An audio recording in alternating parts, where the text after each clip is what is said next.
semesta alam ceritakan kemegahan kuasa-Mu Tuhan, langitlah tahta-Mu, bumi tumpuan kaki-Mu.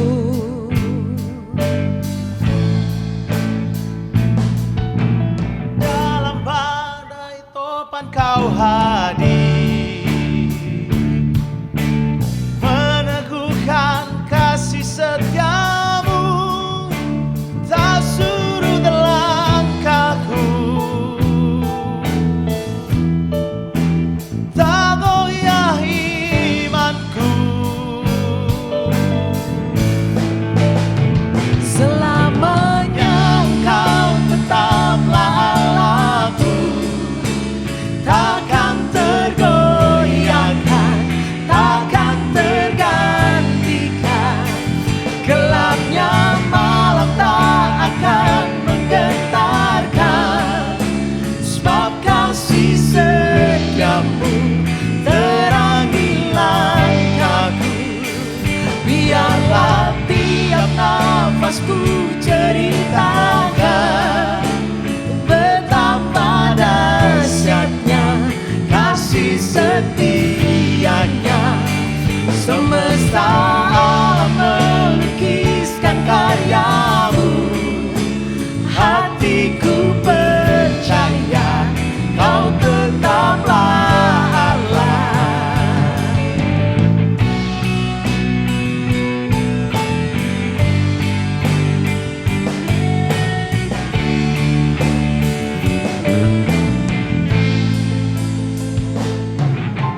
Dalam topan badai Kau hadir,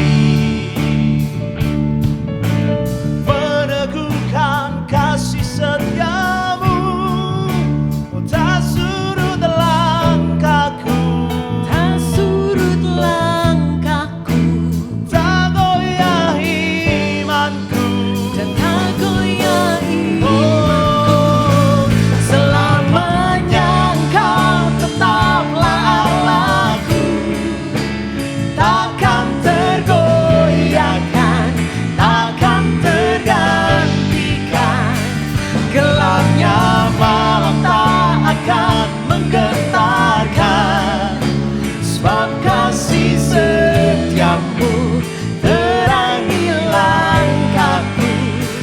Biarlah tiap nafasku ceritakan betapa dahsyatnya kasih setianya. Semesta alam melukiskan karya-Mu, hatiku percaya Kau tetaplah Allah.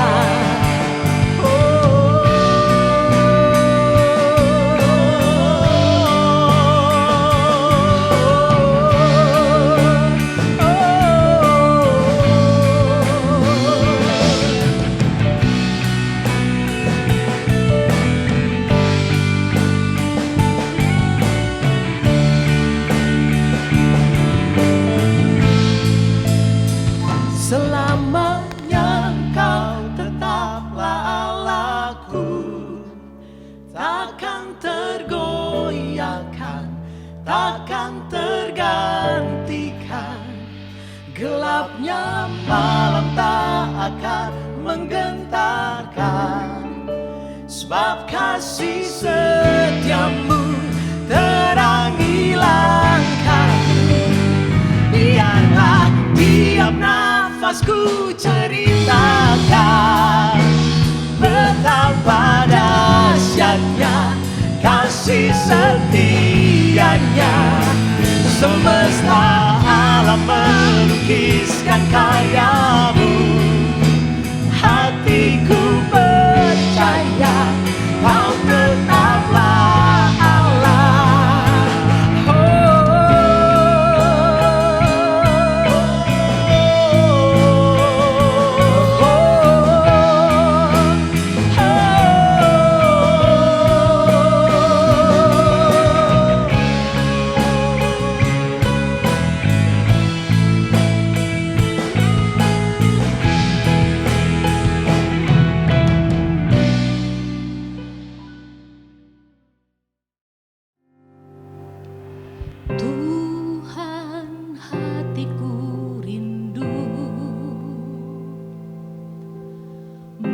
Melihat bangsaku menyembahmu,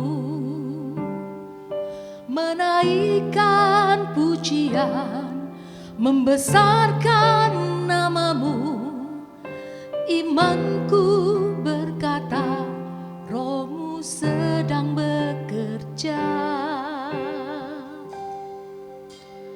Tuhan, hatiku rindu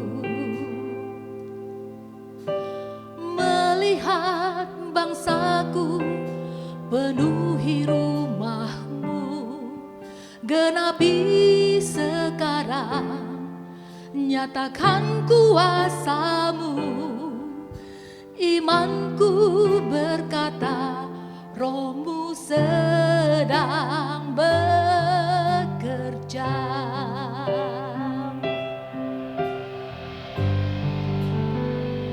Kulihat api Tuhan membakar Indonesia, menghidupkan kembali tulang-tulang kering. Kulihat Indonesia masuk musim berbeda, masa keemasan telah tiba, bangsaku jadi pemenang, kemuliaannya lingkupi Indonesia.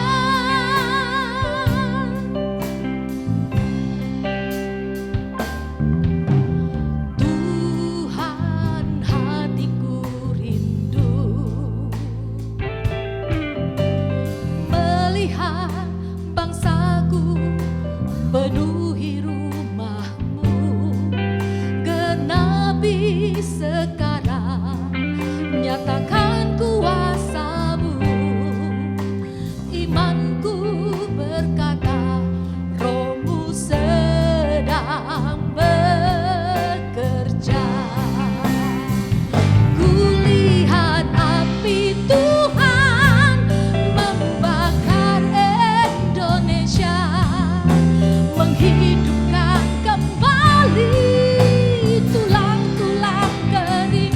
Kulihat Indonesia masuk musim berbeda, masa keemasan telah tiba, bangsaku jadi pemenang, kemuliaannya lingkupi Indonesia.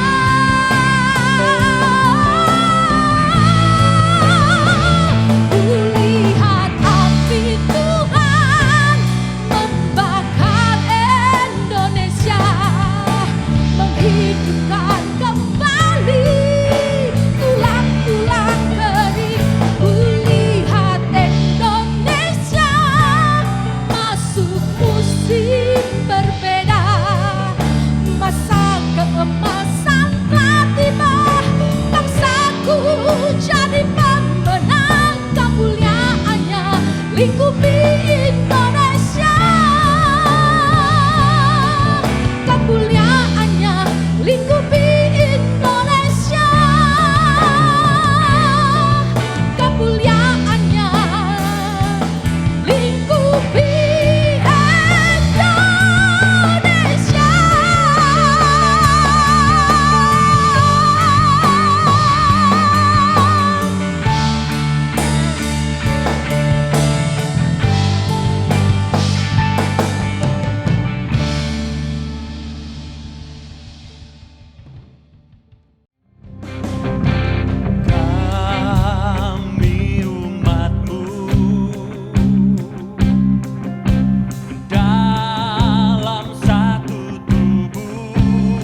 tahun mujizat Tuhan, tahun miracle Tuhan, tahun kuasa Tuhan dinyatakan, God's Kingdom Authority dinyatakan. Saya ingin ajak kita semua, saudaraku, jangan terintimidasi dengan situasi, tapi kita bangkit, saudaraku. Kita ambil kuasa Tuhan bersama-sama, menyatakan kuasa itu, menggunakan kuasa itu untuk menyetop segala pekerjaan iblis, untuk mengubah keadaan, mengubah bangsa Indonesia.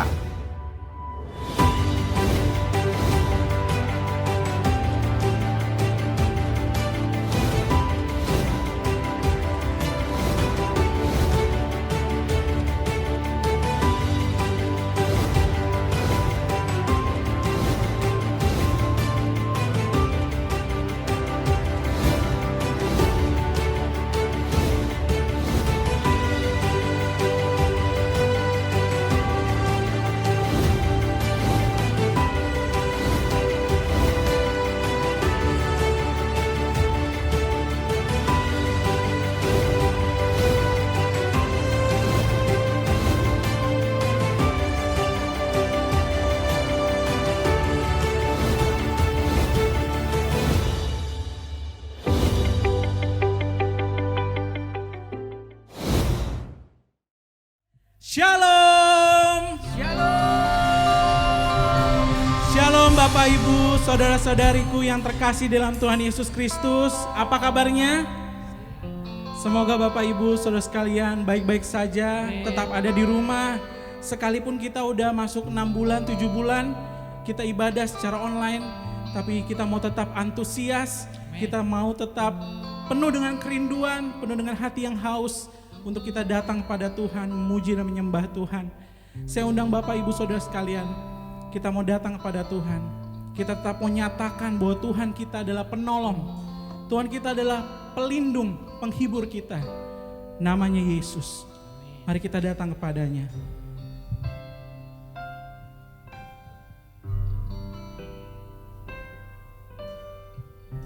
My Jesus, my Savior, Lord, there is none like you.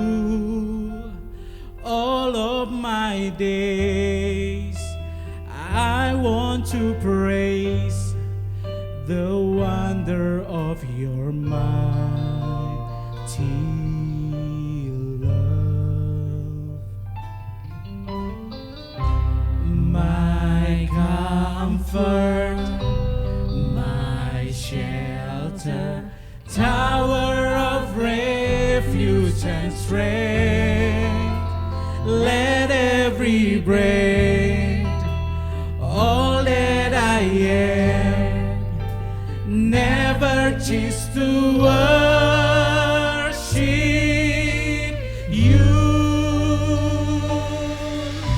Shout to the Lord, all the earth, let us see power and majesty, praise to the King.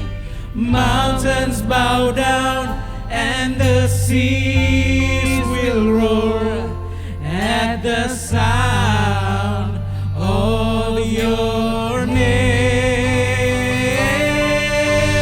I sing for joy at the work of your hand.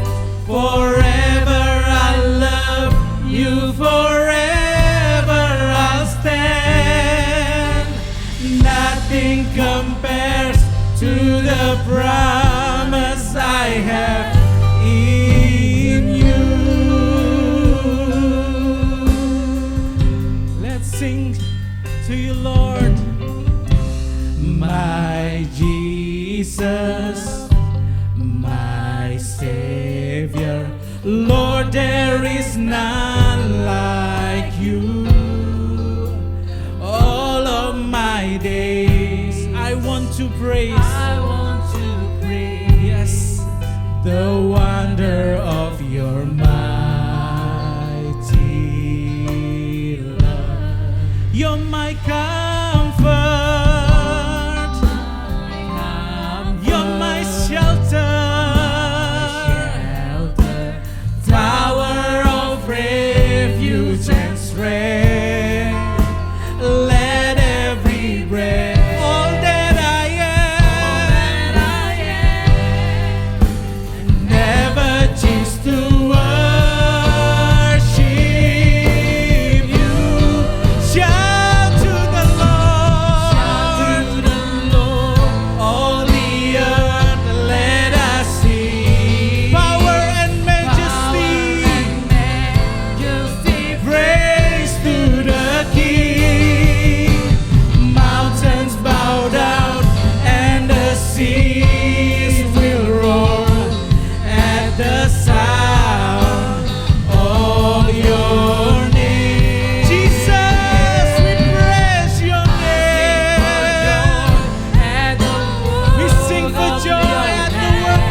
of Kings. to the King. Mountains bow down and the seas will roar at the sound of your name, Jesus.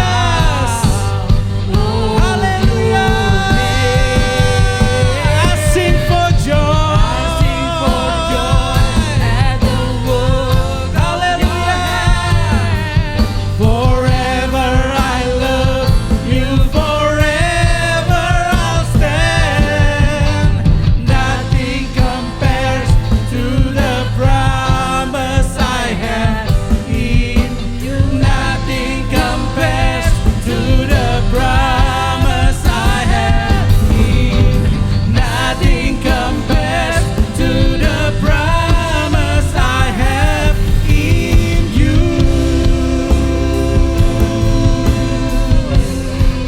Shout to the Lord. Shout the name of Jesus. Name above all names. Name of powerful names. King of kings, Lord of lords. Extraordinary God, we worship you, Jesus. We honor your name. Kami sembah, kami puji namamu Yesus Tuhan.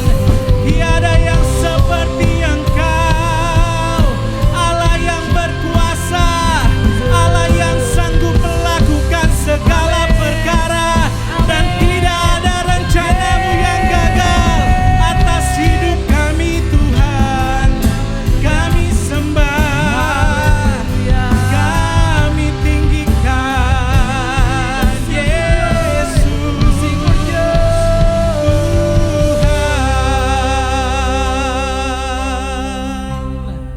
Terima kasih Bapa. Terima kasih Tuhan Yesus. Engkau Allah yang kami tinggikan. Engkau Allah yang kami sembah Tuhan. Engkau Allah yang bertata atas pujian umat-Mu. Kami datang pada pagi hari ini Tuhan. Kami menyembah Engkau, meninggikan nama-Mu Tuhan. Mari hampiri setiap kami, lawat setiap kami, dan biarlah Engkau bersuka karena kami. Di dalam nama Yesus kami memulai ibadah ini. Haleluya. Amin. Amin. Haleluya, sebab Dia Allah yang berkuasa. Nama di atas segala nama, Yesus dahsyat. Mari kita naikkan pujian bagi namanya. Ada kuasa. Come on.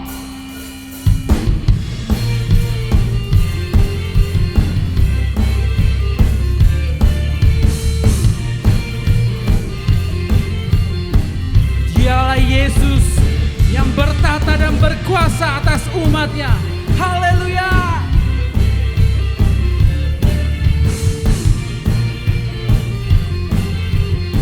Mari sama-sama katakan, namanya Tuhanku, menara yang teguh, kota benteng perlindunganku, Allah yang perkasa, Dia Bapa yang kekal, gunung batu keselamatanku, Engkau yang termulia di bumi di surga, termasyur perkasa selamanya. Engkau yang berkuasa di dalam segala hal. Ada kuasa dalam nama Yesus. Yes, haleluya. Ada kuasa dalam nama Yesus.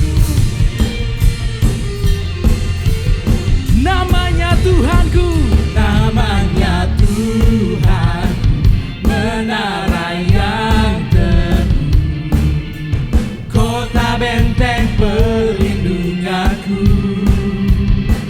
Allah yang perkasa, Dia Bapa yang kekal, gunung batu keselamatanku. Come on, Engkau yang termulia di bumi di surga, termasyur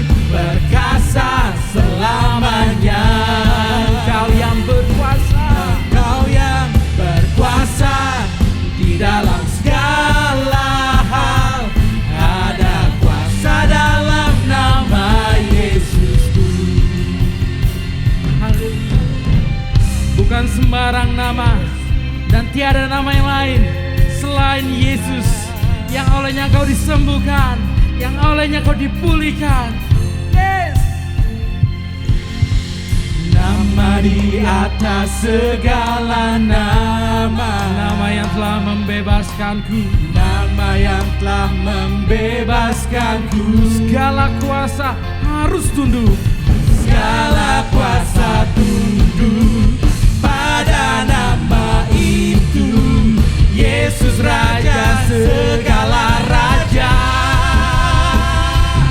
Engkau yang termulia, Engkau yang termulia di bumi di surga, termasyhur perkasa selamanya. Engkau yang berkuasa di dalam segala hal, ada kuasa dalam nama Yesus. Engkau yang termulia, Engkau yang termulia di bumi di surga, termasyhur perkasa selamanya.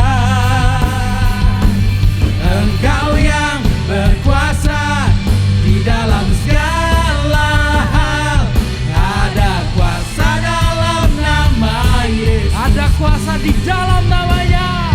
Ada kuasa dalam nama Yesus. Ada kuasa. Ada kuasa dalam nama Yesus. Dalam namanya ada kuasa yang dahsyat. Nama di atas segala nama, Yesus. Beri kemuliaan terbaik buat Dia. Haleluya. Yes. Haleluya. Kuasa Tuhan menjadi jaminan buat kita ketika kita melakukan amanat agungnya. Ketika kita memberitakan Injil bagi Dia, Dia menyertai kita sampai ke ujung bumi. Mari kita nyanyikan lagu ini dengan sorak-sorai dengan sukacita. Haleluya.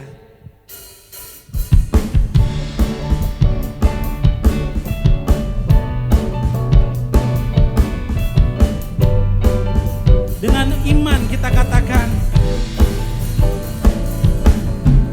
Roh Allah melanda negeriku, pengurapan tercurah, bangkitlah generasi penerobos, seperti Daud mengalahkan Goliat. Musa membelah lautan, tanganmu selalu menyertai, bersiap untuk tuaian yang besar. Setiap lidah mengaku Kau Tuhan, panji Tuhan berkibar, nyanyian baru kemenangan. Pujilah Dia dari ujung bumi, pulau-pulau menyembah Raja, menyatakan kebesaran-Mu. Engkau dahsyat dan hebat.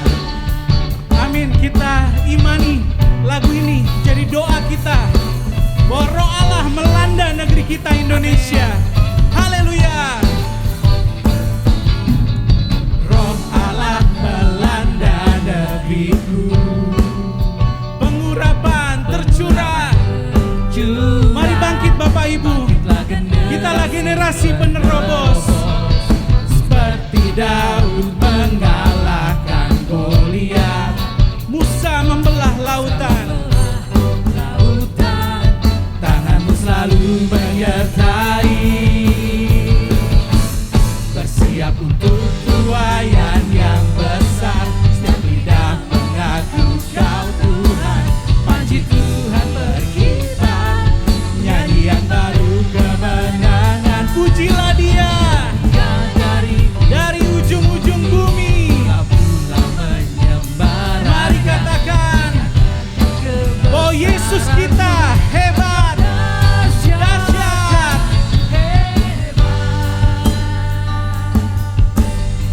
Mari kita mau katakan sama-sama. Kita mau berdoa dan berdiri bagi generasi kita.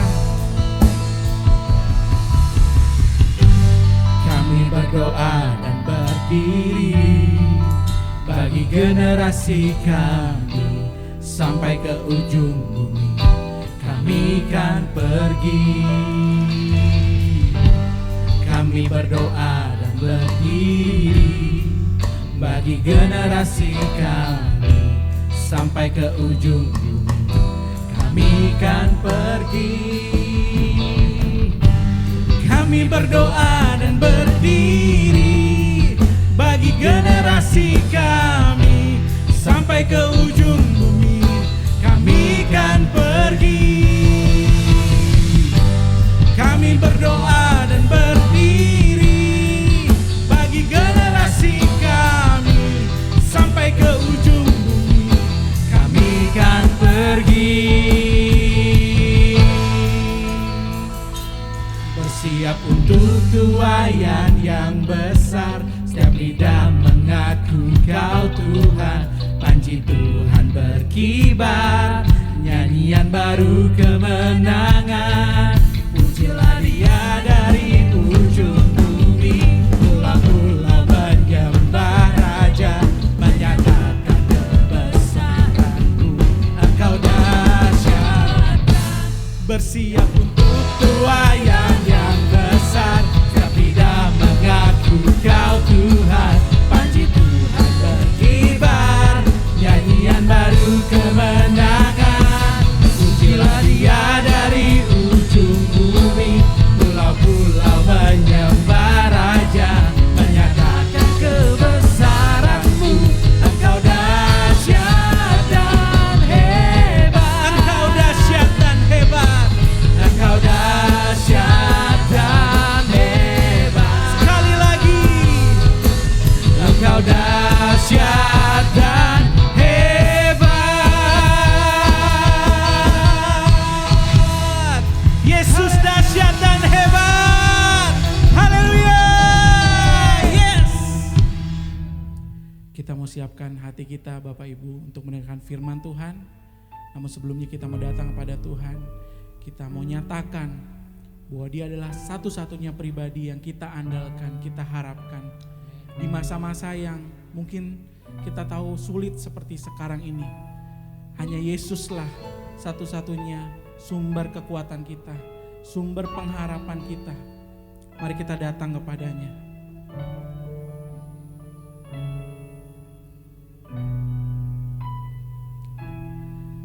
Engkau Tuhan yang setia,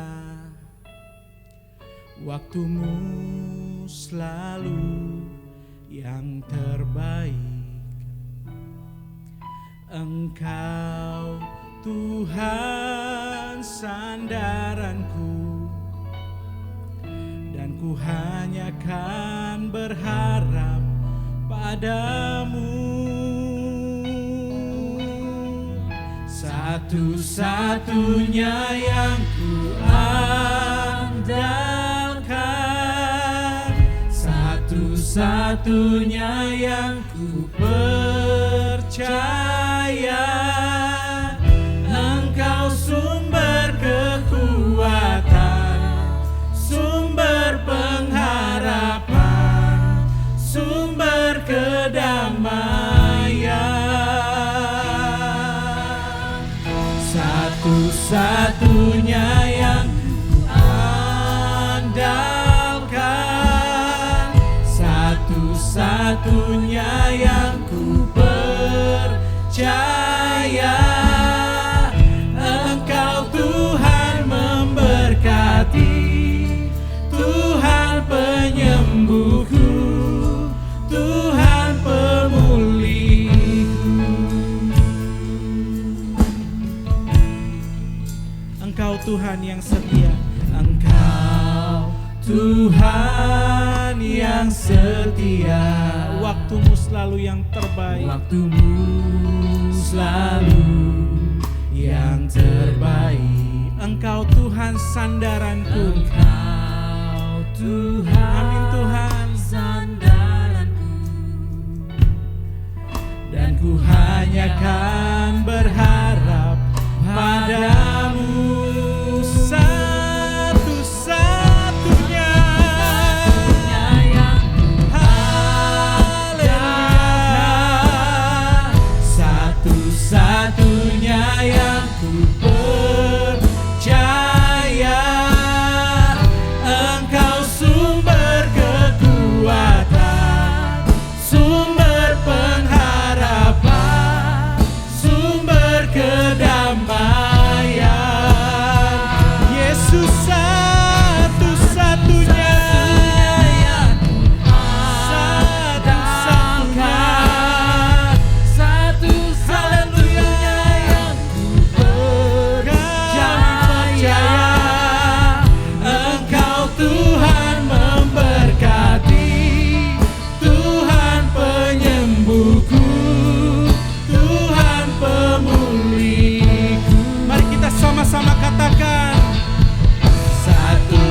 Shalom saudara-saudaraku tercinta. Puji Tuhan, kita dalam keadaan sehat semua. Saya ingin bersaksi mengenai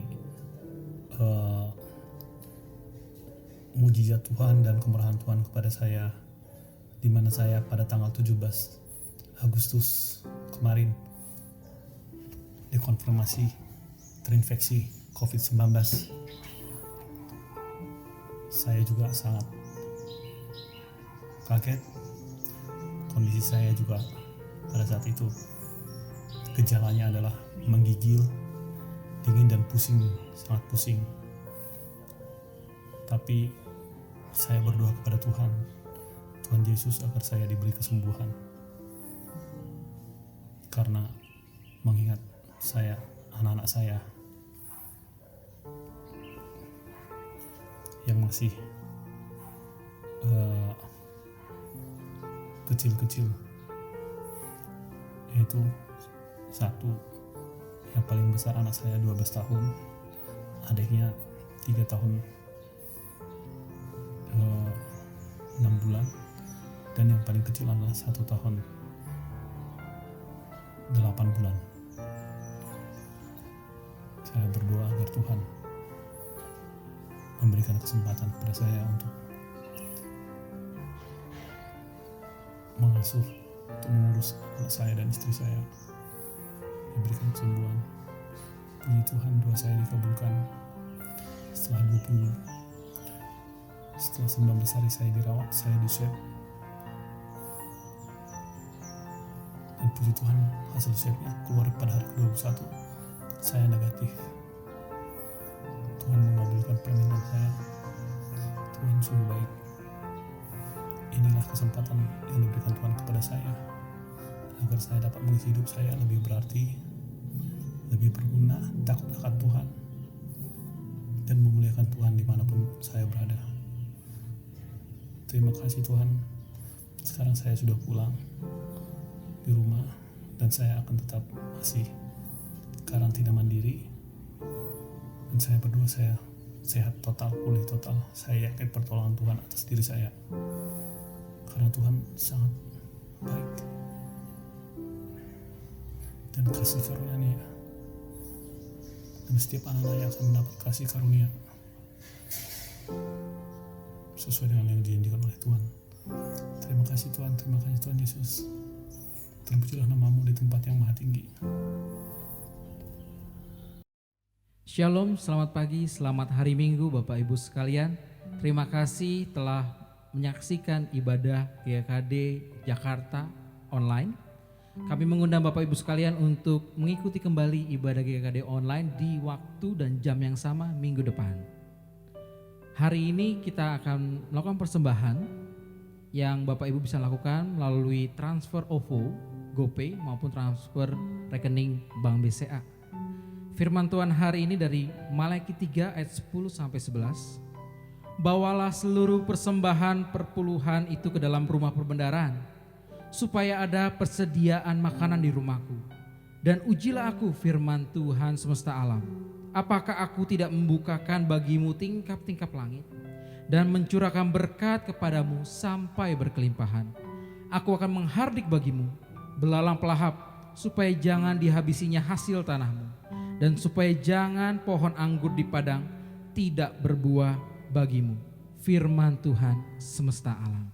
Mari kita lakukan bagian kita kerjakan bagian kita, dan kita lihat bahwa Dia Allah yang adil, dan Dia Allah yang tidak pernah berkesudahan berkatnya buat setiap kita. Mari kita bersatu di dalam doa. Kami ucap syukur untuk hari ini Tuhan, terima kasih kami boleh beribadah, kami boleh memuji nama Engkau, meninggikan nama Engkau, menyembah Engkau Tuhan. Dan sebentar kami juga akan mendengarkan kebenaran firman-Mu yang disampaikan oleh hamba-Nya. Kami juga rindu memberi persembahan Tuhan, korban syukur kami, tindakan kami Tuhan. Sebab kami tahu Tuhan, apa yang kami lakukan Tuhan bukan sekedar memberi, tapi kami melakukan ketaatan kepada firman Tuhan. Dan kami percaya Tuhan memberkati setiap pemberian kami lakukan Tuhan. Terima kasih Tuhan, dan kami memberi dengan sukacita, dengan rasa syukur Tuhan pada Engkau. Di dalam nama Yesus Kristus kami berdoa. Amin. Silakan memberi dengan sukacita. Tuhan Yesus memberkati.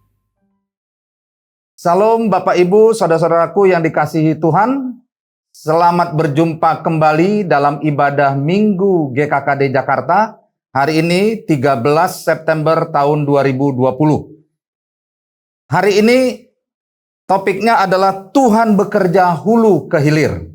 Tadi kita sudah menyembah Tuhan bahwa Tuhan memberkati, Tuhan penyembuhku, Tuhan pemulihku. Dan Tuhan yang memberkati, Tuhan yang menjadi penyembuh, Tuhan yang memulihkan itu bekerja bukan hanya di ujung tetapi dari awal sampai akhir. Karena Dia adalah Alfa dan Omega. Mari kita berdoa, memohon anugerah Tuhan dan pimpinan Tuhan dalam pemberitaan firman ini. Bapa Surgawi, kami datang kepadamu pada pagi hari ini. Kami datang membawa diri kami semuanya umat Tuhan yang beribadah pada saat ini dimanapun berada. Dan kami berdoa supaya Tuhan yang menjamah, Tuhan yang melawat, Tuhan yang berbicara kepada umat-Mu di dalam setiap tempat mereka beribadah pada saat ini. Dan kami berdoa kehadiran Roh Tuhan nyata, mengajari, memulihkan, memberkati, dan menyembuhkan setiap umat Tuhan. Dan kami percaya firman-Mu adalah firman yang hidup, yang dapat menolong setiap orang yang percaya, membangkitkan iman, memulihkan. Urapi hamba-Mu yang menyampaikan firman, urapi setiap kami yang mendengar, dimanapun kami berada, dan mendengarnya pun, mungkin setelah siaran ini ada yang menonton kembali. Kami berdoa supaya firman-Mu, kebenaran-Mu menjamah, memulihkan, dan menyembuhkan, dan memberkati setiap umat yang mendengar. Di dalam nama Tuhan Yesus kami sudah berdoa. Haleluya, amin. Bapak Ibu Saudaraku yang dikasihi Tuhan, Tuhan bekerja hulu ke hilir.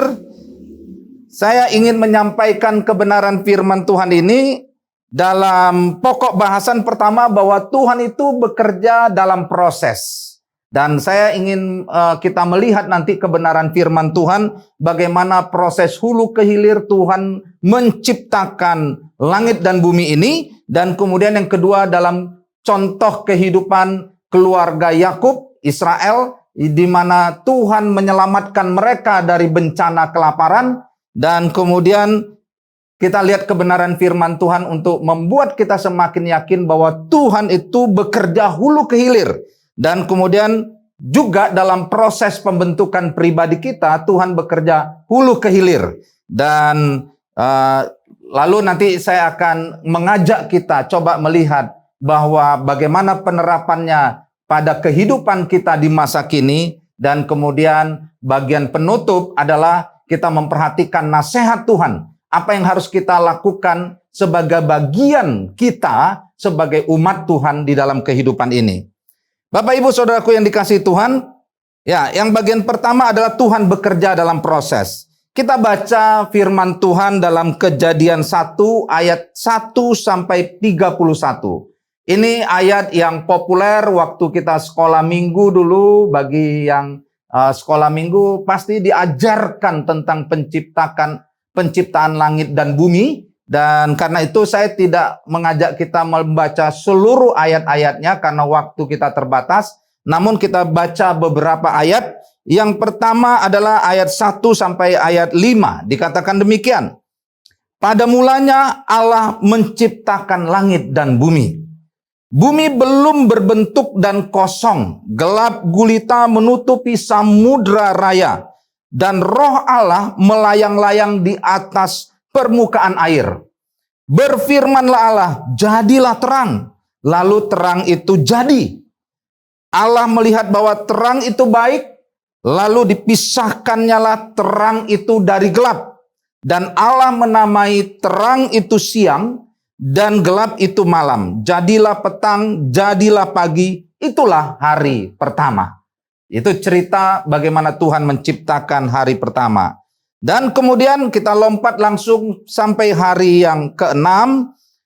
Kejadian 1 ayat 26, berfirmanlah Allah, baiklah kita menjadikan manusia menurut gambar dan rupa kita, supaya mereka berkuasa atas ikan-ikan di laut dan burung-burung di udara, dan atas ternak, dan atas seluruh bumi, dan atas segala binatang melata yang merayap di bumi. Maka Allah menciptakan manusia itu menurut gambarnya. Menurut gambar Allah diciptakannya dia, laki-laki dan perempuan diciptakannya mereka. Nah, penciptaan manusia adalah penciptaan terakhir. Sesudah itu hari peristirahatan, hari ke-7. Nah, Bapak Ibu Saudaraku yang dikasihi Tuhan, kalau kita melihat seluruh pasal ini dari ayat 1 sampai 31, dan kita akan menemukan suatu proses penciptaan. Dan saya coba gambarkan itu di dalam flow nanti yang akan saya tunjukkan bagi kita semuanya. Namun sebelum itu, saya ingin mengajak kita melihat ayat berikutnya dulu, ayat 28 sampai ayat 31.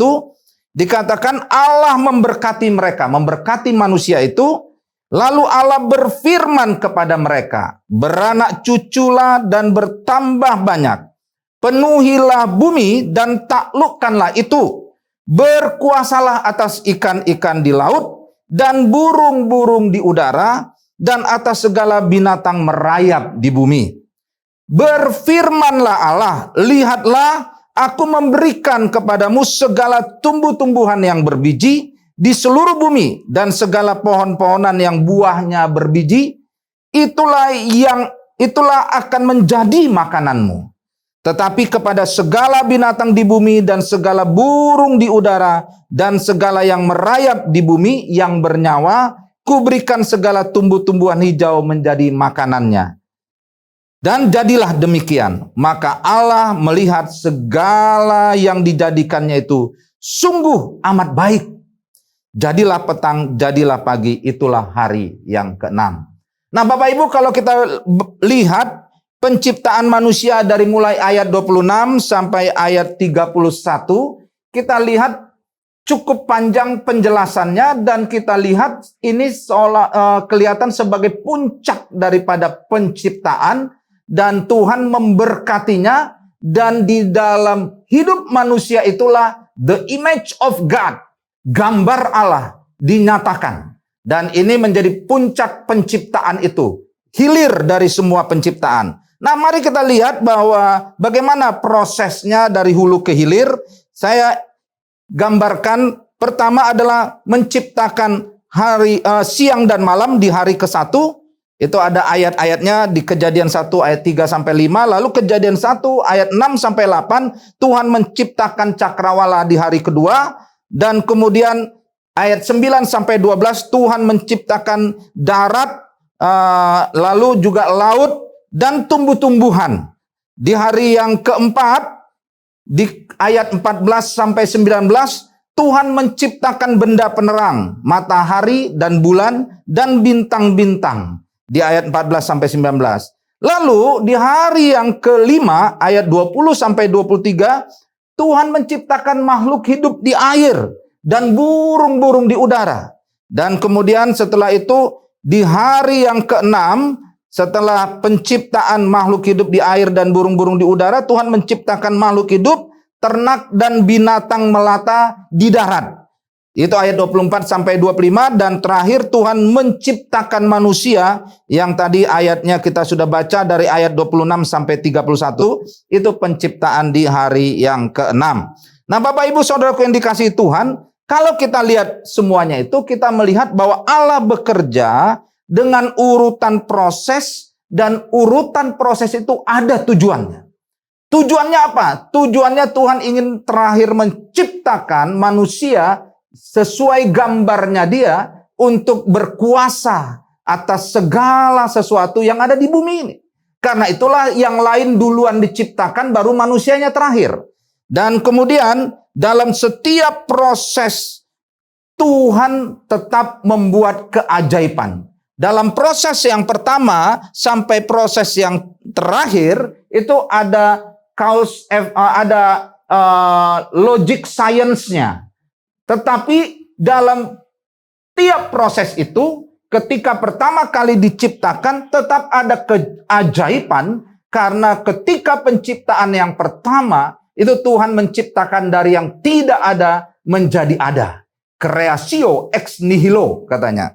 Nah, karena itu saudaraku, kita bersyukur kepada Tuhan bahwa Dia bekerja dalam proses, tetapi Dia adalah juga pembuat keajaiban dalam setiap proses itu. Nah, karena itu saya ingin kita menarik pembelajaran dari hal ini. Yang pertama adalah bahwa kita melihat proses penciptaan itu ada tujuannya. Ada dibuat siang, ada sinar di situ, supaya setelah itu ada penciptaan tumbuh-tumbuhan. Tumbuh-tumbuhan itu bisa berfotosintesis oleh karena ada terang.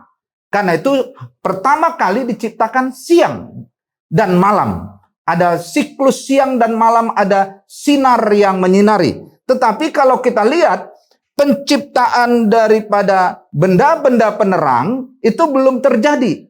Nah, saya merenungkan disitulah juga keajaiban Tuhan. Dari mana siangnya itu? Tuhan itu sendiri adalah terang. Jadi dari pribadinya terang itu ada sebelum Dia menciptakan benda-benda penerang. Jadi Tuhan sendiri juga bekerja dalam sains adanya fotosintesis, tetapi juga Dia bisa beyond science, yaitu keberadaan dirinya itu membuat terjadinya kehidupan karena Dia adalah terang. Dia adalah hidup itu sendiri. Karena itu mari kita melihat sesuatu yang luar biasa dari pesan kisah penciptaan ini. Lalu juga Tuhan menciptakan tumbuh-tumbuhan. Baru sesudah itu ikan dan burung-burung. Karena apa? Mereka perlu makanan. Karena itu ciptakan dulu tumbuh-tumbuhan. Dan kemudian setelah itu juga baru Tuhan menciptakan binatang-binatang. Dan setelah semuanya selesai diciptakan, baru Tuhan menciptakan manusia dan memberi otoritas untuk berkuasa atas segala sesuatu. Nah, saudaraku, ini sesuatu yang luar biasa dan kita lihat ada keajaiban di dalam setiap proses. Dan pembelajaran terakhir adalah semua yang Tuhan ciptakan ini seperti saya katakan tadi ada hubungannya satu dengan yang lain, ada proses yang saling terkait, yang proses sebelum itu dibutuhkan oleh kejadian sesudahnya. Dan inilah yang kemudian diselidiki oleh para ilmuwan, para saintis, dan mereka kemudian menemukan hukum-hukum alam, fenomena-fenomena alam yang membuat adanya kehidupan di dunia ini, yang membuat adanya dinamika kehidupan, yang membuat kita ada sebagaimana kita ada sampai dengan hari ini. Dan Bapak Ibu Saudaraku yang dikasihi Tuhan, karena itu setiap orang yang percaya harusnya tidak alergi dengan sains. Setiap orang yang percaya harusnya ketika belajar sains tidak menjadi ateis, tidak menjadi merasa lebih hebat dari Tuhan, tetapi harusnya kagum kepada Tuhan yang luar biasa yang menciptakan segala sesuatunya. Ketika menyelidiki sains, kita sebenarnya sedang menemukan hukum-hukum alam yang diciptakan Tuhan, pencipta langit dan bumi ini. Saya pernah berkenalan dan salaman dengan seorang profesor dari Singapura yang banyak penemuan-penemuannya, dan dia banyak dapat dana riset di bidang sains, dan inventionnya luar biasa dari National University of Singapore. Beliau itu wakil rektor kalau nggak salah sekarang. Saya waktu dengar khotbahnya, dia hamba Tuhan, tapi juga profesor dan penemu banyak teknologi-teknologi baru. Dia katakan semakin saya menyelidiki sains, semakin saya cinta kepada Tuhan. Karena saya kagum menemukan hukum-hukumnya, segala rahasia dalam keilmuan yang ada yang Tuhan singkapkan. Bapak Ibu Saudaraku yang dikasihi Tuhan, karena itu sebagai orang percaya, kita percaya keajaiban, kita percaya mujizat, tetapi kita juga mengagumi hukum-hukum yang Tuhan ciptakan di dalam alam semesta ini. Baik yang mengatur alam semesta maupun mengatur dinamika kehidupan. Dan itu dikatakan oleh pemazmur dalam Mazmur 119 ayat 90 sampai 91. Dikatakan oleh pemazmur ini, kesetiaanmu dari keturunan ke keturunan. Engkau menegakkan bumi sehingga tetap ada. Menurut hukum-hukummu semuanya itu ada sekarang. Hukum apa yang menegakkan bumi? Hukum Newton salah satunya. Tarik-menarik antara benda-benda yang ada di alam semesta ini, terjadi keseimbangan yang membuat dia tetap ada di tempat dia berada. Dan Newton bukan menciptakan hukum itu. Hukum itu sudah ada sebelumnya. Tuhan yang ciptakan. Newton mendiscovery atau menemukan adanya hukum itu. Dan merumuskan dalam suatu formula yang bisa dipelajari oleh banyak orang. Dan kemudian berdasarkan hukum Newton itulah kemudian ilmu engineering berkembang. Ilmu teknologi juga berkembang. Dan itu semuanya hukum ciptaan Tuhan. Pemazmur ini katakan, engkau menegakkan bumi sehingga tetap ada. Menurut hukum-hukummu semuanya itu ada sekarang. Sebab segala sesuatu melayani engkau. Bagi Bapak Ibu, berdoalah untuk anak-anakmu. Suatu saat ada yang menjadi saintis hebat. Seperti Newton menemukan rahasia hukum-hukum Tuhan. Dan firman ini mengatakan semuanya itu untuk melayani Tuhan. Kalau nggak dipakai melayani Tuhan, akan berhadapan dengan Tuhan yang empunyanya. Dan itu berbahaya kalau kita melawan dia. Karena dia tidak ingin ada yang mencuri kemuliaannya. Nah, Bapak Ibu Saudaraku yang dikasihi Tuhan, itulah kita melihat bagaimana sebenarnya ada hukum-hukum, ada proses causal effect, ada suatu dinamika yang terjadi berdasarkan hukum alam yang sudah diciptakan Tuhan, dan Tuhan ingin kita menemukan itu untuk kemudian dipakai melayani Dia, mengelola kehidupan dan sebagainya. Nah, mari kita lihat juga Tuhan bekerja di dalam kehidupan ini adalah suatu proses. Ini adalah proses bagaimana Tuhan menyelamatkan orang Israel dari bahaya kelaparan. Dan ini ayat yang cerita yang sudah populer, karena itu saya ambil cerita ini, yaitu kisah bagaimana Tuhan memakai Yusuf. Kita langsung lompat dulu kepada Kejadian pasal 45 ayat 5-8. Dikatakan demikian. Ayat 5. Tetapi sekarang janganlah bersusah hati. Ini perkataan Yusuf kepada saudara-saudaranya ketika saudara-saudaranya akhirnya berjumpa dengan dia waktu membeli gandum ke tanah Mesir. Tetapi sekarang janganlah bersusah hati dan janganlah menyesali diri, karena kamu menjual aku ke sini. Maksudnya menjual waktu itu sebagai budak. Ya. Sebab untuk memelihara kehidupanlah Allah menyuruh aku mendahului kamu. Ayat 6, karena telah 2 tahun ada kelaparan dalam negeri ini, dan selama 5 tahun lagi orang tidak akan membajak atau menuai. Ayat 7, perhatikan. Maka Allah telah menyuruh aku mendahului kamu untuk menjamin kelanjutan keturunanmu di bumi ini dan untuk memelihara hidupmu sehingga sebagian besar daripadamu tertolong. Jadi bukanlah kamu yang menyuruh aku ke sini, tetapi Allah. Dialah yang telah menempatkan aku sebagai bapa bagi Fir'aun dan tuan atas seluruh istananya dan sebagai kuasa atas seluruh tanah Mesir. Saya waktu membaca dan merenungkan ayat ini, saya kagum betul kepada Yusuf. Yusuf kalau melihat perjalanan hidupnya penuh penderitaan, dan itu awalnya gara-gara saudaranya cemburu kepadanya dan mau membunuhnya, tetapi kemudian dilemparkan ke sumur, lalu diangkat dan ada lewat pedagang Ismail, dijual ke pedagang Ismail, lalu dijual jadi budak di Mesir, dan jadi budak di rumah Potifar, dan seterusnya ceritanya kita tahu. Tapi Bapak Ibu Saudaraku yang dikasihi Tuhan, dalam perjalanan itu kemudian Yusuf akhirnya menjadi penguasa di tanah Mesir. Waktu berjumpa dengan saudara-saudaranya, dia nggak bilang begini, sekarang ketemu kita ya. Taulah kalian sekarang siapa yang lebih hebat. Dia nggak bilang begitu. Sekarang tahu rasa ya, siapa yang lebih jago. Dia nggak bilang begitu. Dia tahu bahwa seluruh perjalanan hidup itu ada campur tangan Allah di dalamnya. dan ada rencana Allah di dalamnya.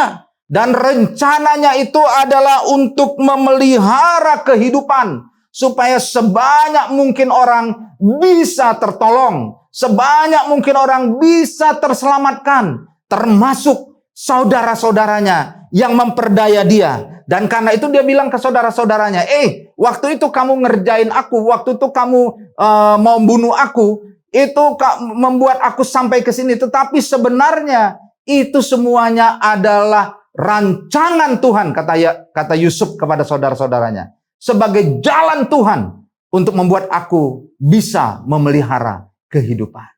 Nah, Bapak Ibu Saudaraku, kalau kita lihat ayat-ayat itu, nanti bisa lihat lagi, saudara-saudaranya rupanya belum bisa plong 100%. Waktu itu mereka akhirnya bisa berterima karena bapaknya masih hidup. Yusuf suruh panggil Yakub ke tanah Mesir. Mereka tinggal di tanah Gosen. Tetapi kemudian setelah sekian tahun Yakub meninggal. Sesudah Yakub meninggal, saudaranya khawatir lagi. Jangan-jangan sesudah bapak nggak ada, Yakub habisin kita nih.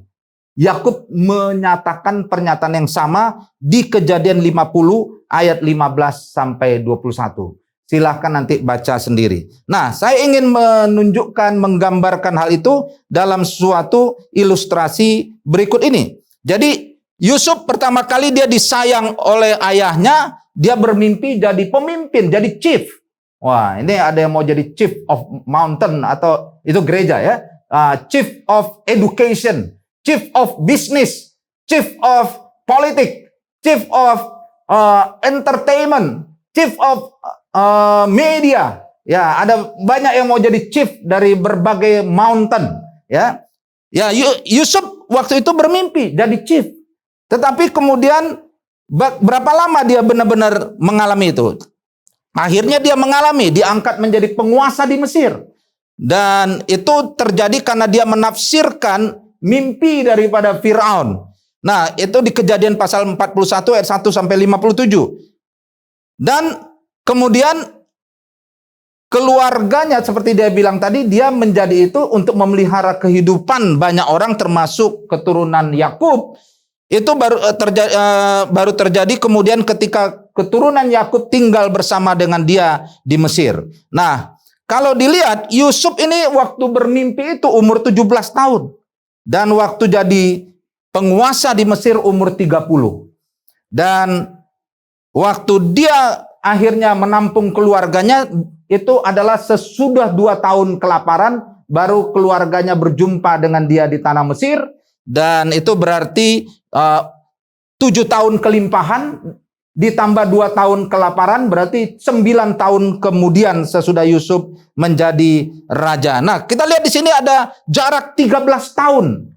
Proses dari dia mendapatkan visi menjadi dia mengalami itu jadi kenyataan, dan dari sudah menjadi kenyataan visinya itu sampai tujuan daripada dia menjadi penguasa, yaitu memelihara kehidupan itu baru terlaksana 9 tahun kemudian. Sebenarnya sudah 7 tahun kemudian, tetapi keluarganya belum berjumpa dan fully covered by Yusuf. Baru 9 tahun kemudian. Nah, ini adalah suatu perjalanan yang panjang dan ada proses di dalam semuanya ini yang kita lihat tidak bim salabim semuanya langsung ada. Ya, memang ada keajaiban-keajaiban di dalamnya kalau kita teliti, tetapi ada proses sebelum ini terjadi dan ini terjadi.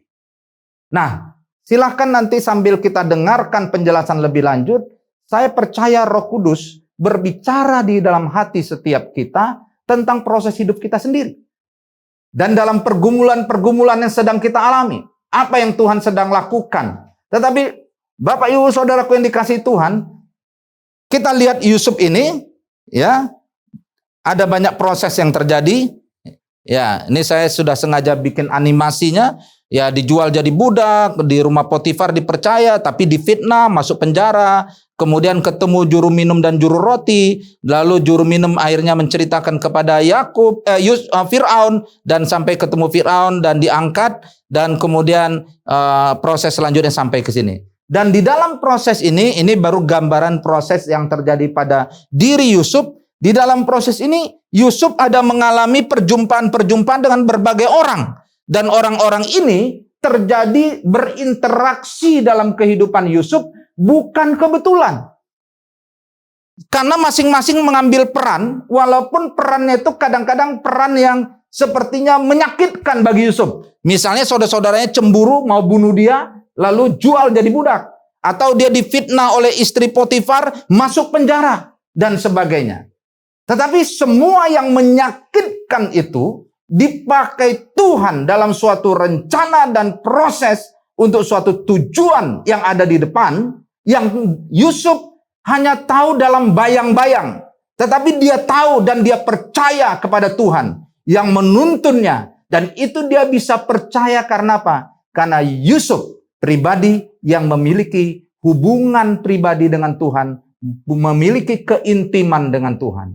Karena itu Bapak Ibu Saudaraku di dalam Tuhan, kuncinya adalah miliki keintiman dengan Tuhan, relation dengan Tuhan, yang membuat engkau tahu pasti apapun yang terjadi, apapun situasinya, aku tahu Tuhanku beserta dengan aku di dalam semua proses ini. Sama seperti Daud katakan, sekalipun melewati lembah kekelaman, aku tidak takut.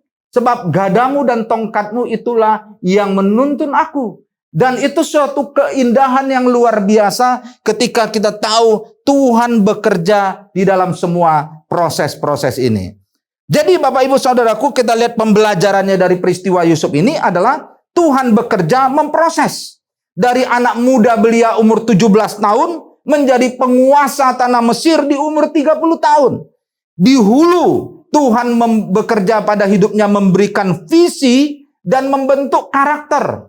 Orang yang penuh tanggung jawab, orang yang tidak kompromi terhadap dosa. Dan di hilir, Tuhan menghantar Yusuf jadi penguasa melalui peristiwa mimpi Firaun. Dan hanya dia yang bisa menafsirkan, sehingga dia mengalami dipercaya untuk itu. Dan di pertengahan perjalanan itu, di antara event-event besar itu, ada berbagai proses antara, dan di dalamnya Tuhan bekerja. Yaitu memberi belas kasihan kepada Ruben waktu mau dibunuh oleh saudara-saudaranya. Ruben merasa kasihan, dia melindungi Yusuf dan dia nego ke saudaranya, jangan dibunuh. Dan waktu dia dijual oleh pedagang Ismail, itu juga bagian Tuhan bekerja menghantarkannya ke rumah Potifar. Dan di rumah Potifar dia disertai Tuhan sehingga dapat kepercayaan mengelola seisi rumah Potifar. Lalu difitnah masuk penjara, itu bagian proses Tuhan untuk membuat dia berjumpa juru minum di penjara dan dididik untuk mengelola masa kekurangan di penjara. Jadi itu semua proses di mana Tuhan menyertai, karena di penjara pun dia itu mendapat belas kasihan atau mendapatkan kepercayaan, disenangi oleh kepala penjara. Jadi masa senang, masa berkelimpahan, masa susah, masa sepertinya hidup sangat di bawah,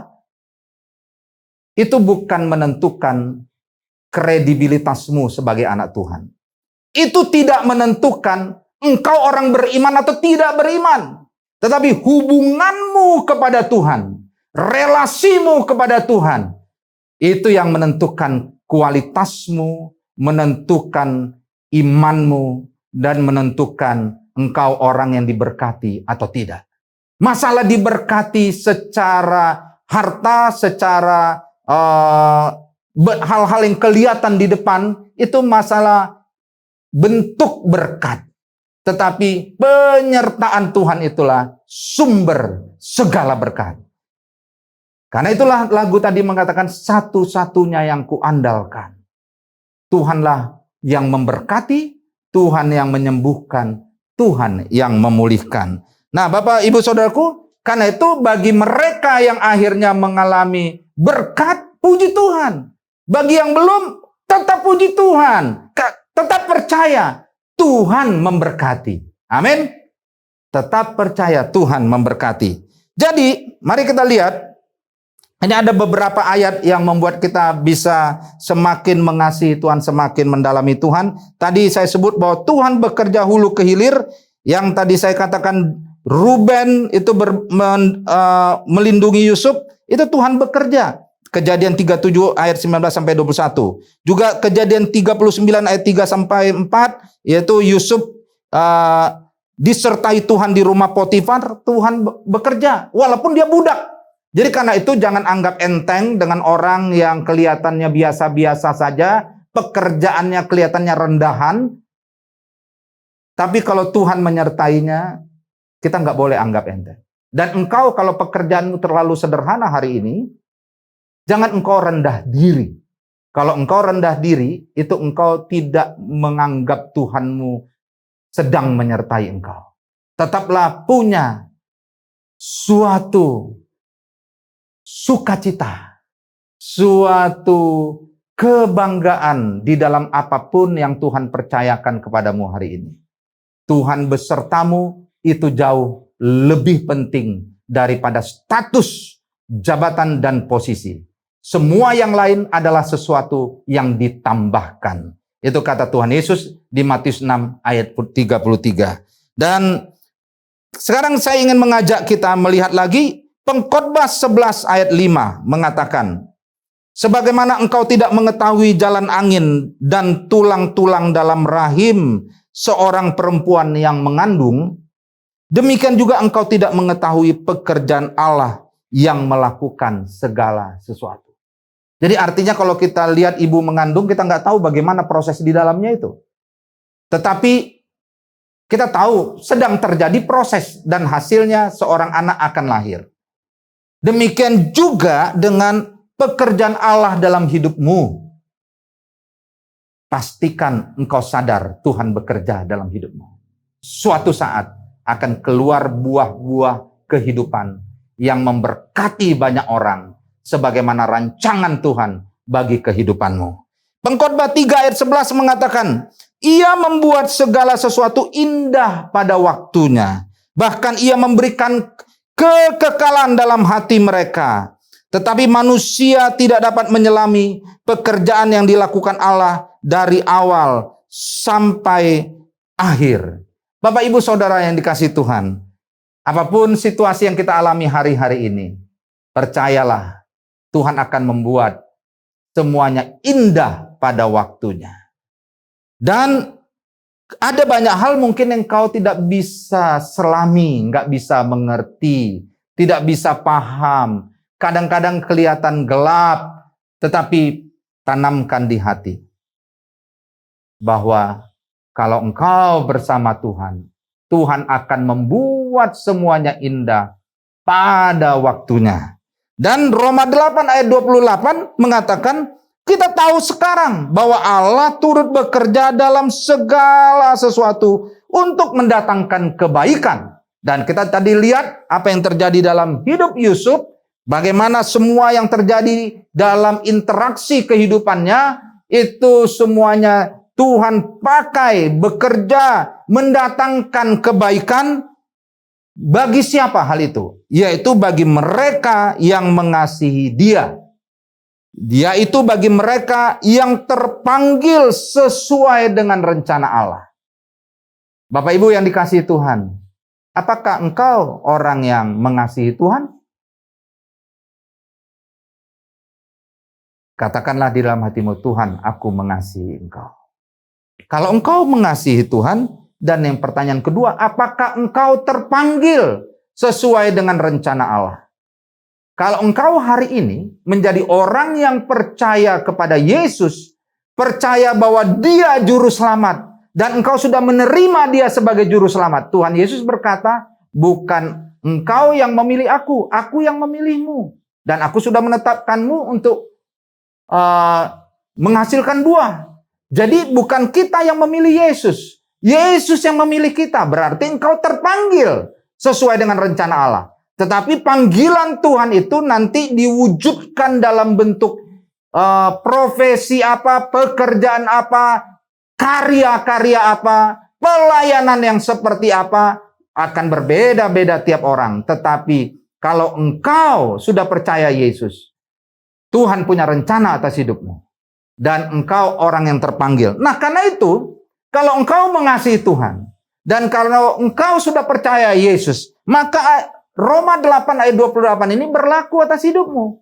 Dan kalau berlaku atas hidupmu, maka semua yang terjadi, itu Tuhan pakai untuk mendatangkan kebaikan. Oh, bagaimana caranya mendatangkan kebaikannya?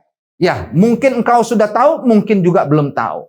Tetapi pastikan bahwa engkau di dalam segala proses kehidupan itu, sama seperti Yusuf, disertai Tuhan, bersama dengan Tuhan. Dan sama seperti Daud berkata, gadamu dan tongkatmu, itulah yang mengiringi aku. Firman Tuhan yang mengiringi, tongkat Tuhan yang mengiringi kita. Itu yang Tuhan inginkan. Dia mengajari engkau, menyertai engkau. Nah, Bapak Ibu Saudaraku yang terkasih, tadi ini saya mau sampai kepada bagaimana dengan hidup pribadi kita. Tadi dalam konteks makro, kemudian masuk ke yang paling mikro, diri kita. Dalam hidup pribadi kita pun ada proses Tuhan. Itu ibarat seperti pohon yang ditanam, kemudian terjadi pembentukan dan perawatan pohon itu agar berbuah banyak, lalu kemudian menghasilkan buah. Banyak anak-anak Tuhan itu langsung dreaming atau bermimpi buah terus, tapi nggak mau mengalami penanaman dan pembentukan supaya bisa menghasilkan buah. Saudaraku, kalau kita ingin berbuah banyak, diberkati luar biasa di dalam Tuhan, dan berkatnya itu tidak menjadi kutuk, tidak menjadi masalah, itu harus ngikutin tuntunan Tuhan dari paling basic sampai kemudian buahnya banyak. Nah, biarlah serahkan hidupmu kepada Tuhan. Diproses demikian. Nah, mari kita lihat Tuhan Yesus sendiri yang mengajari bahwa itu seperti pohon anggur yang berbuah banyak. Di Yohanes pasal 15. Nanti kita lihat ayat-ayatnya. Nah, pohon anggur, saya sedang mempelajari tentang pohon anggur. Wah, saya takjub waktu mempelajarinya. Ternyata pohon anggur kalau ditanam subur, daunnya banyak seperti ini, kelihatannya menarik. Wah, ini potensial akan menghasilkan buah yang banyak. Ternyata kalau dia dibiarkan seperti ini, tidak akan pernah menghasilkan buah. Karena itu pohon anggur itu katanya harus dipruning, dipotong-potong rantingnya, kemudian daunnya sebagian dikurangi. Secara saintis itu rupanya adalah supaya hasil proses pengolahan makanannya itu tidak dikeluarkan untuk menghasilkan pertumbuhan vegetatif. Artinya tidak dihasilkan untuk membuat batangnya tambah besar, daunnya tambah banyak. Yang kelihatannya figurnya menarik, tetapi figur yang menarik yang tidak menghasilkan banyak buah. Nah, untuk pohon anggur itu harus dipotong ranting-rantingnya itu, supaya kemudian hasil pengolahan makanan itu didorong bukan untuk dirinya, tetapi untuk menghasilkan buah yang banyak. Itu di pruning. Nah, kita coba lihat ayat-ayatnya. Yohanes pasal 15 ayat 16. Tuhan Yesus berkata begini. Bukan kamu yang memilih aku, tetapi akulah yang memilih kamu. Dan aku telah menetapkan kamu supaya kamu pergi dan menghasilkan buah, dan buahmu itu tetap. Wah, saudaraku, menghasilkan buah dan buahnya tetap. Bukan sepertinya, banyak hasil karyanya, tapi ada badai, gelombang, langsung rontok semua. Itu ibarat seperti membangun rumah di atas pasir, bukan di atas batu karang. Nah, Tuhan Yesus mengilustrasikan dalam pohon anggur ini juga menghasilkan buah yang tetap. Supaya apa yang kamu minta kepada Bapa dalam namaku diberikannya kepadamu. Jadi Tuhan menetapkan kita untuk menghasilkan buah dan buah itu tetap. Nah, lalu di dalam proses untuk bisa menghasilkan buah itu Yohanes 15 ayat 1 sampai 2 mengatakan begini. Tuhan Yesus mengatakan di ayat 1. Akulah pokok anggur yang benar, Bapakulah pengusahanya. Jadi pokok anggurnya Tuhan Yesus, pengusahanya Bapaknya. Bapa ikut terlibat di dalam itu. Lalu setiap ranting padaku yang tidak berbuah, dipotongnya. Karena itu hidup kita harus berbuah, kalau enggak dipotong. Dan setiap ranting yang berbuah, dibersihkannya supaya lebih banyak berbuah. Nah, biasanya saya pelajari pokok anggur itu, kalau sudah batangnya panjang, banyak daunnya, kemudian muncul cabang-cabang yang masih muda, yang masih hijau, itu dipotong, tapi cabang yang sudah menua itu dibiarkan. Nah, nanti dari cabang yang sudah menua itu keluarlah buah ketika cabang-cabang muda itu dipotong. Nah, yang memotong siapa? Pengusaha anggurnya. Dan di ayat ini dikatakan Bapakku pengusahanya. Jadi Bapa terlibat menggunting, memotong. Nah, lalu dikatakan setiap ranting berbuah dibersihkan supaya ia lebih banyak berbuah. Dalam beberapa bacaan yang saya baca tentang pokok anggur ini, ada suatu kejadian orang belajar bertanam anggur, belum ngerti, dia tanam subur. Wah, daunnya lebat, tapi buahnya kok nggak keluar-keluar. Lalu ada salah satu pokok anggur yang dia tanam merambat di pohon belimbingnya. Waktu dia lagi ambil belimbing, nggak sengaja patah pokok anggur ini, patah rantingnya. Nah, ketika patah rantingnya, lalu nggak lama kemudian keluar buahnya. Baru orang ini, ternyata bisa ya keluar buah. Dia heran-heran. Dan kemudian dari situ dia baru menyelidiki lebih lanjut. Rupanya orang ini bertanam anggur tanpa belajar dari buku-buku. Dia dengar orang nanam pokok anggur, dia ikut-ikut tanam. Tapi dia tidak mengerti caranya. Tanpa sengaja rantingnya terpotong, justru kemudian menghasilkan buah dan dia tahu, oh itu caranya. Dan sebenarnya ada tata cara membentuk pohonnya, memotong ranting-rantingnya supaya dia makin banyak berbuah. Nah, lalu ayat 4. Tinggallah di dalam aku dan aku di dalam kamu, sama seperti ranting tidak dapat berbuah dari dirinya sendiri. Kalau ia tidak tinggal pada pokok anggur, demikian juga kamu tidak berbuah jikalau kamu tidak tinggal dalam aku. Nah, Bapak Ibu Saudaraku yang dikasihi Tuhan, ternyata pokok anggur itu bisa tumbuh ditanam bibitnya dari biji, tapi bisa juga dari pohon yang sudah tua, lalu diambil batangnya dijadikan stek. Bisa demikian. Nah, lalu dari stek ini tumbuh ranting baru menjadi lebih besar dan kemudian menghasilkan buah. Nah, Tuhan Yesus mengatakan, akulah pokok anggur yang benar.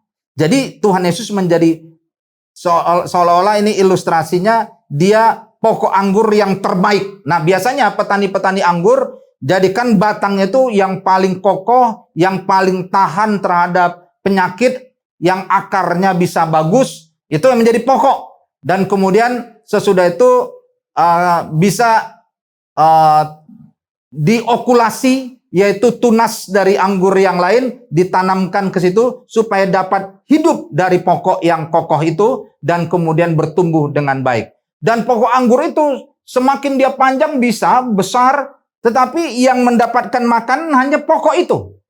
Di situ yang berakar dan dapat makanan. Semua ranting-ranting, semua cabang-cabang yang berbuah, semuanya mendapatkan kehidupan dari pokok itu. Nah, Tuhan Yesus mengatakan dialah pokoknya itu.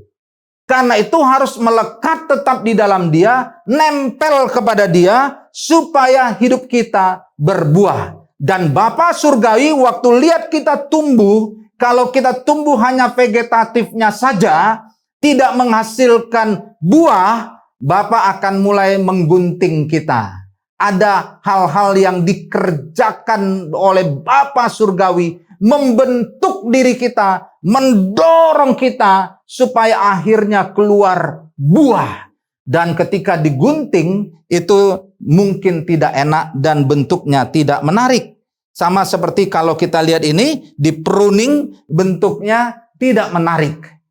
Dan waktu digunting itu hidup kalau seperti ada hal-hal yang dipotong Tuhan dari kehidupan kita, aduh, terasa mungkin sangat tidak enak. Tetapi saudaraku, kalau engkau tetap nempel ke pokok anggur yang benar, yaitu kepada Yesus. Karena itu jangan pernah kecewa kepada Tuhan. Kalau hari-hari ini engkau punya masalah, jangan pernah keluar perkataan kekecewaan kepada Tuhan. Tetap katakan, Tuhan, aku mengasihi engkau. Tuhan, aku tetap percaya kasih-Mu kepadaku. Engkau sedang membentuk aku, Tuhan. Supaya aku semakin banyak menghasilkan buah. Supaya hidupku memancarkan kemuliaan-Mu. Ada banyak buah kehidupan yang keluar. Aku tidak mau meninggalkan engkau. Aku tetap memegang engkau. Kehidupanku tetap daripada engkau. Engkau satu-satunya yang kuandalkan. Tetaplah berkata demikian, Bapak Ibu Saudaraku. Nah, semuanya itu hanya bisa kalau kita berakar. Berakar di dalam Yesus. Ini ada Kolose 2 ayat 6-7 mengatakan, kamu telah menerima Kristus Yesus Tuhan kita. Hendaklah kamu berakar di dalam Dia dan dibangun di atas Dia. Bapak Ibu Saudaraku yang dikasihi Tuhan, sudah terima Yesus, berakar di dalam Dia terus. Jangan tinggalkan Dia. Terus melekat kepada Dia. Oh, luar biasa. Kita membayangkan keindahan bersama dengan Dia. Suatu saat kita akan melihat semuanya. Pengkhotbah 3 ayat 11 katakan, Ia membuat segala sesuatu indah pada waktunya. Lalu Mazmur 92 ayat 12 mengatakan juga begini. Orang benar akan bertunas seperti pohon korma. Akan tumbuh subur seperti pohon aras di Libanon. Mereka yang ditanam di bait Tuhan akan bertunas di pelataran Allah kita. Ayat ini mengatakan kita sebagai orang benar itu seperti pohon korma ataupun seperti pohon aras Libanon. Itu adalah orang-orang yang ditanam di bait Tuhan. Karena itu tetaplah ikuti ibadah gereja. Kalau saat ini tidak bisa ibadah seperti normalnya dulu di dalam satu ruangan. Sekarang secara online. Ikuti ibadah-ibadah online. Ikuti doa online yang 3 kali sehari. Paling tidak 1 kali sehari ikuti. Supaya engkau berada terus bersama di rumah Tuhan dalam persekutuan orang-orang kudus. Ditanam di bait Tuhan. Dan engkau akan tumbuh seperti pohon korma. Pohon korma itu tumbuh, Bapak Ibu Saudaraku, tidak langsung bisa menjulang ke atas dan menghasilkan banyak buah. Waktu dia ditanam bibitnya pohon korma, bijinya itu keras tempurungnya. Dan kemudian waktu ditanam ditumpuk batu-batu di atasnya. Tujuannya apa? Supaya waktu dia bijinya bertunas, dia kemudian mau mendorong ke atas tumbuh, terhalang oleh batu di atasnya. Karena batunya cukup berat. Dan kemudian yang terjadi kemudian karena tidak bisa tumbuh ke atas, akhirnya dia tumbuh ke bawah, berakar kuat. Akarnya semakin panjang puluhan meter. Dan akar yang dalam itu bisa menarik banyak kekuatan makanan-makanan yang membuat dia akhirnya punya energi dan kekuatan tumbuh ke atas, menjadi subur dan kemudian menghasilkan banyak buah. Itulah kehidupan orang Kristen, itulah kehidupan kita. Ketika banyak pergumulan, banyak masalah seperti batu menimpa, itu Tuhan sedang membawa kita banyak mencari Tuhan, seperti saat-saat seperti sekarang ini. Tuhan ingin kita banyak mencari Dia. Nah, Bapak Ibu Saudaraku yang dikasihi Tuhan. Ini bagian 2 terakhir penerapan pada masa kini. Bukankah mendidik anak kita juga adalah proses? Mulai dari dia di kandungan ibu sampai dia kecil ada proses yang dinamikanya sangat luar biasa. Kita menyekolahkan, mungkin ada yang bermasalah waktu di sekolah dan sebagainya. Sampai akhirnya suatu saat dia dipanggil Tuhan dalam bentuk-bentuk profesi tertentu dan dipakai Tuhan luar biasa. Saudaraku, proses semuanya itu hulu ke hilir Tuhan bekerja. Juga bagi yang bekerja, tamat kuliah, magang dulu di suatu perusahaan. Mulai dari lower management, dari posisi paling rendah, sampai ke middle management, sampai ke top management. Jangan pernah berpikir bahwa oh kok begini, kok begitu. Itu proses, saudaraku. Bersabar di dalam semua proses itu. Nanti ada nasihat Tuhan bagaimana kita di dalamnya. Berbisnis juga begitu. Tidak ada orang yang langsung berbisnis menjadi raksasa kecuali dia keturunan konglomerat, tinggal menerima warisan. Nah, Bapak Ibu Saudaraku yang dikasihi Tuhan, mayoritas usaha besar itu dimulai ketika usaha itu masih usaha yang mikro, banyak yang demikian. Atau dimulai dari usaha yang penuh perjuangan. Memang ada yang cepat akselerasinya, ada yang prosesnya lama. Tergantung cara Tuhan dan berkat Tuhan dan jalan-jalan Tuhan atas hidup seseorang. Namun di dalam proses itu, bersabarlah dan bertekunlah di dalam Tuhan dan nikmati tuntunannya sepanjang perjalanan. Nah, juga dalam pelayanan begitu. Dimulai dari pelayanan pribadi, kemudian pelayanan kelompok, mulai memimpin kelompok PA, lalu kelompok yang lebih besar, sampai dipakai Tuhan menjadi hamba Tuhan besar. Tadi saya diajak Zoom oleh seorang teman launching pendirian yayasan pelayanannya. Saya memperhatikan banyak yang mensupportnya. Teman ini mulai dari pelayanan kecil dan kemudian dia berdedikasi dan melayani ke berbagai tempat termasuk ke pedalaman dan tidak pernah hitung-hitungan dan banyak orang merespek dan ketika dia membentuk yayasan pelayanan itu banyak yang kemudian mendukung. Bapak Ibu Saudaraku yang dikasihi Tuhan, Tuhan punya jalan-jalan atas setiap orang, tapi semuanya melewati proses-proses yang mungkin berbeda-beda, tetapi hulu ke hilir semuanya tetap sama. Tuhan menyertai. Dan di dalam proses-proses yang Tuhan sertai itu, percayalah Tuhan tetap membuat keajaiban. Contoh masa kini yang terakhir saya sampaikan sebelum penutup adalah tentang pandemi. Pandemi yang kita alami COVID-19 ini juga ada banyak proses di dalamnya. Saya coba menggambarkan, tapi ini ilustrasi sederhana dan tidak lengkap. Yaitu adanya yang terpapar virus pertama kali, kemudian interaksi dengan orang ada interaksi dengan orang ini banyak orang, kemudian banyak yang terpapar baru, kemudian masuk perawatan rumah sakit atau self karantina, ada yang sembuh, ada yang meninggal dunia, tapi ada juga yang belum sembuh, tetap balik ke rumah sakit terus. Saudara saya ada yang sampai 2 bulan nggak sembuh, pindah-pindah rumah sakit, sampai akhirnya sembuh. Nah, kemudian rumah sakit kalau proses menyembuhkan orang jalannya lama, rata-rata 2 minggu. Ada yang kurang dari 2 minggu, tapi ada yang sebulan 2 bulan. Ya, karena dia rata-rata 2 minggu, sementara orang kalau interaksinya banyak, yang terpapar bisa banyak, di sini akan numpuk. Sementara rumah sakit punya batas kemampuan. Ada batas jumlah tenaga medis. Dan itu akhirnya nggak bisa cepat untuk diperbesar. Akhirnya bisa membuat di sini bisa nggak mampu menampung. Dan karena itulah coba dibatasi kegiatan di sini, interaksi orang dengan berbagai aturan-aturan. Saya tidak bahas aturannya. Tetapi interaksi orang ini nggak bisa juga 100% di stop.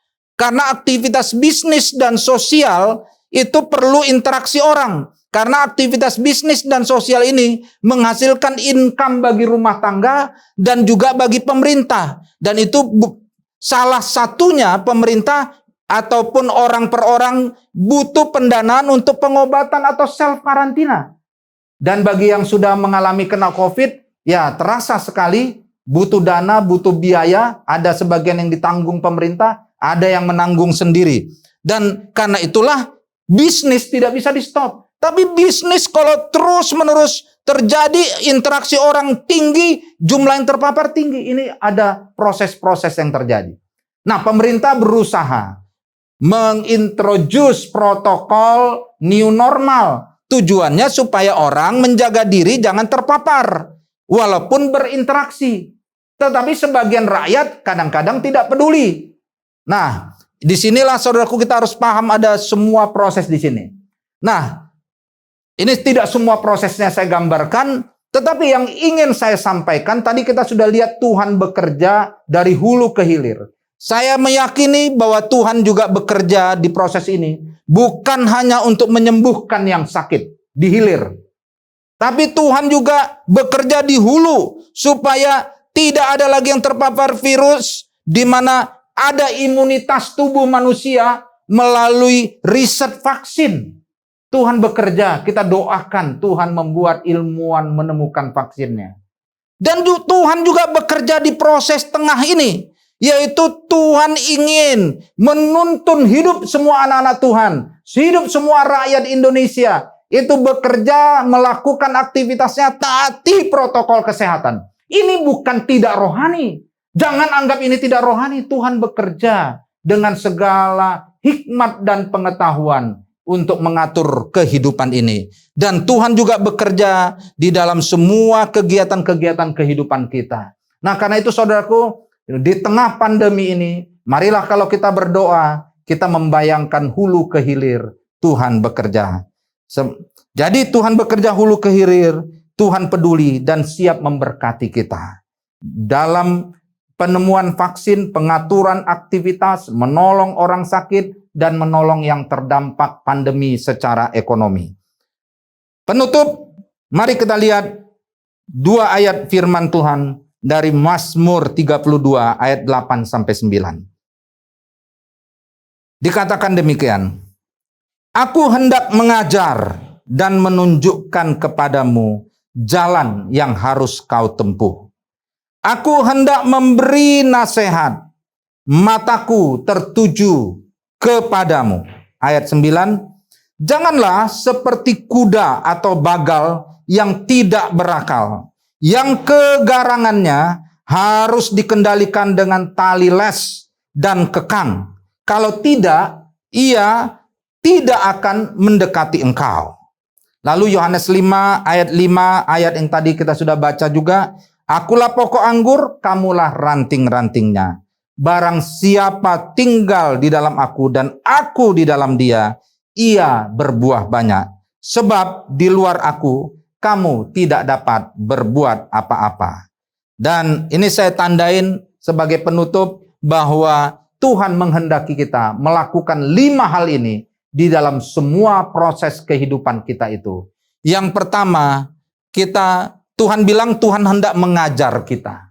Karena itu Bapak Ibu Saudaraku yang dikasihi Tuhan, banyaklah belajar, banyak berdoa, mohon petunjuk Tuhan, mohon tuntunan Tuhan, mohon pewahyuan Tuhan terhadap berbagai problema-problema kehidupan ini. Roh Kudus akan mengajari kita.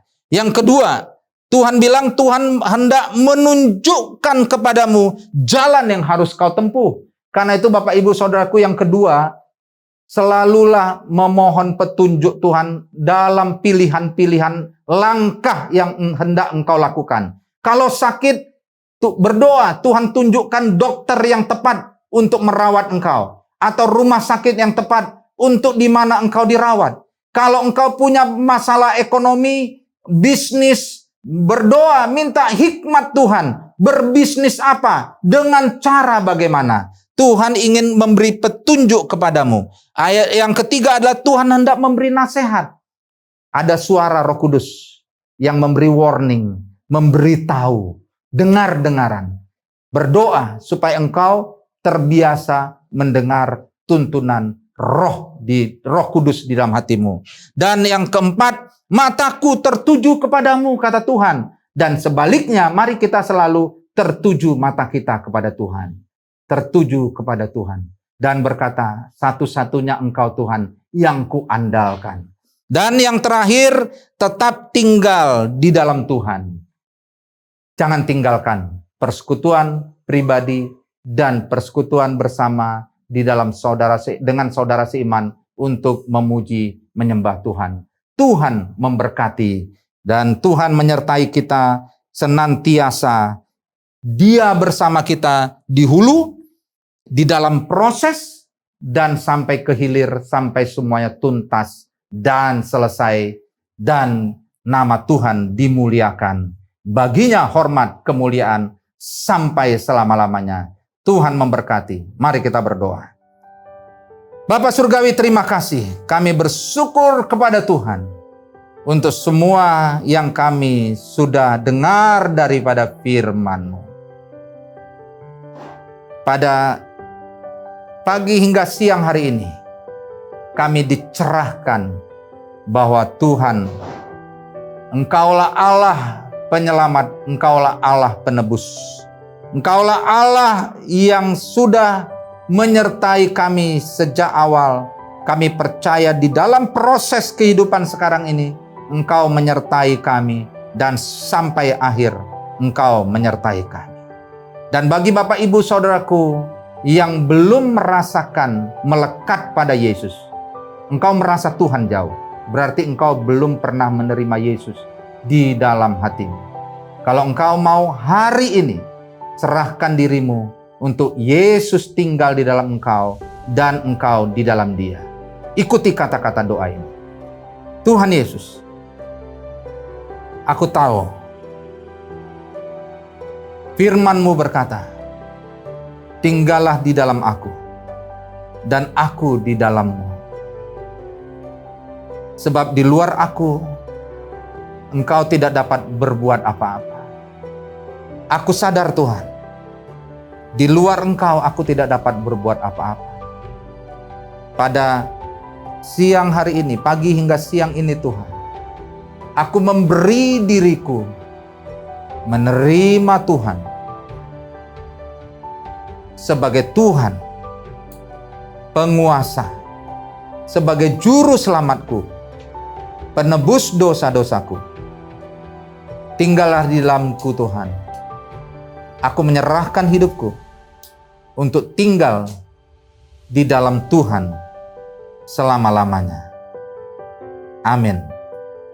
Bagi Bapak Ibu yang sudah menerima Yesus, selamat, engkau menjadi manusia baru di dalam Tuhan. Kalau ingin dilayani lebih lanjut, hubungi 0822 39 400 400.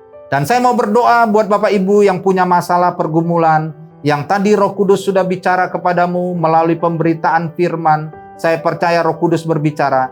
Apa yang kau rindukan, apa yang Roh Kudus bicara, mari kita bawa kepada Tuhan dan serahkan kepada Tuhan. Saya akan berdoa, Tuhan menyertai engkau di dalam semuanya, sampai seluruhnya menjadi genap dan hidupmu berbuah banyak. Bapak Surgawi, hamba-Mu berdoa untuk semua anak-anak-Mu yang mendengar pemberitaan firman ini. Bawalah anak-anak-Mu untuk terus percaya bahwa Tuhan adalah Allah yang menyertai dari hulu ke hilir, dari awal sampai akhir. Alfa dan Omega itu adalah Tuhan Yesus yang menyertai kehidupan kami. Dan dalam setiap proses, Engkau menyertai anak-anak-Mu. Ada banyak yang mungkin sedang dalam pergumulan akibat pandemi atau persoalan anak-anak, persoalan keluarga, atau sakit penyakit. Hari ini hamba-Mu berdoa, jamahlah, bangkitkan iman mereka, dan bawa anak-anak-Mu ini mengalami mujizat dan keajaiban Tuhan di dalam semua proses kehidupannya. Dan kalau hari ini ada yang sedang Tuhan ingin bawa untuk akarnya tambah dalam, biarlah mereka bersabar dan bertekun, dan akarnya menjadi kuat dan kokoh dalam kehidupan di bait Allah dan penemuan akan Tuhan yang luar biasa. Dan kalau hari ini Tuhan sedang bentuk untuk menghasilkan buah, biarlah Tuhan tidak ada yang menjerit dalam pembentukan Tuhan, tetapi merasa nyaman berada di dalam anugerah pembentukan Tuhan itu. Dan biarlah hidup setiap anak-anak-Mu menghasilkan buah. Dan kami berdoa, bawalah Tuhan supaya semuanya tepat pada waktunya, berbuah banyak, dan berbuah menjadi berkat bagi banyak orang. Nama Tuhan dimuliakan dalam hidup setiap anak-anak-Mu. Dan biarlah penyertaan Tuhan dari sekarang dan sampai selama-lamanya, baik penyertaan daripada Bapa Surgawi yang menyatakan kasih dan naungannya, maupun penyertaan Yesus yang penuh kasih, yang membalut semuanya dan menyatakan aku sudah menang, yang sudah menebus kami dan mengatakan bahwa aku sudah mengalahkan dunia. Biarlah itu membuat anak-anak-Mu teduh senantiasa, dan Roh Kudus yang senantiasa menuntun, mengajari, menasehati, menyertai hidup anak-anakmu semuanya. Dalam nama Tuhan Yesus kami sudah berdoa. Tuhan memberkati. Tuhan memberkati Bapak Ibu. Sampai berjumpa di dalam acara-acara gereja lainnya. Tuhan memberkati.